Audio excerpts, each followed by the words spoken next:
अभी हंदवाड़ा में शहीद हुए 5 जवानों की चिता की आग ठंडी भी नहीं हुई थी कि आज हंदवाड़ा से एक और बुरी खबर आ गई। एक और एनकाउंटर और एक बार फिर से भारतीय जवान शहीद।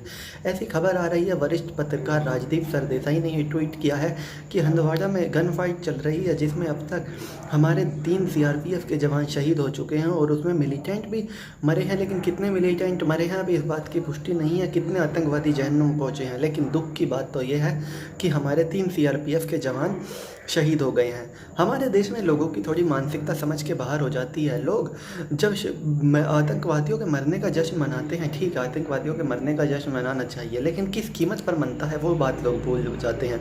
वो जश्न मनता है हमारे देश के जवानों की शहादत की कीमत पर। और इसीलिए हमेशा से मेरा मानना रहा है कि किसी और की मौत, जो हमारे देश का दुश्मन था, उसकी मौत पर खुशी मनाने से अच्छा है हम अपने शहीदों की जो मौत है उन पर मातम बनाएं, उनकी मौत को याद रखें। उन्होंने जो देश के लिए सर्वोत्तम बलिदान दिया उसको याद रखें। और हम एक बात याद रखें कि हम जो हर दिन चैन से जीते हैं, इसके लिए कितने लोग वहाँ पर मरते हैं।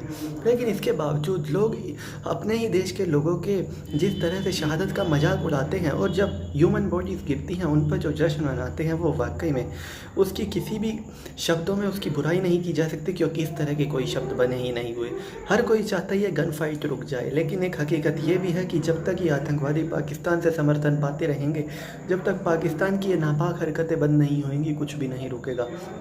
और हम उम्मीद करते हैं कि हमारे देश की सरकार कम से कम एक बार कुछ ऐसा करे कि ये जो आतंकवादी हमले हैं हमेशा के लिए ना सही, कम से कम 1-2 साल के लिए तो बिल्कुल बंद हो जाए।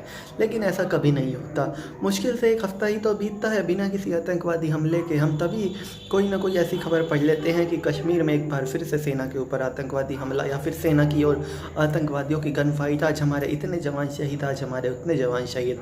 और ये हमारे डेली रूटीन का हिस्सा बन चुका है, और इतना ज़्यादा हिस्सा बन चुका है कि जब हम इस तरह की खबरें पढ़ते हैं तो हमको कोई आश्चर्य भी नहीं होता और कोई बहुत ज़्यादा दुख भी नहीं होता, क्योंकि हम 2-3 जवानों की शहादत सुनने के पढ़ने के आदी हो चुके हैं। हम उम्मीद करते हैं कि ये वक्त बदलेगा, ये दौर भी बदलेगा, और ऐसा भी वक्त आएगा कि महीनों महीनों में इस तरह की खबरें नहीं सुनेंगे कि कश्मीर में हमारे जवान शहीद हो गए।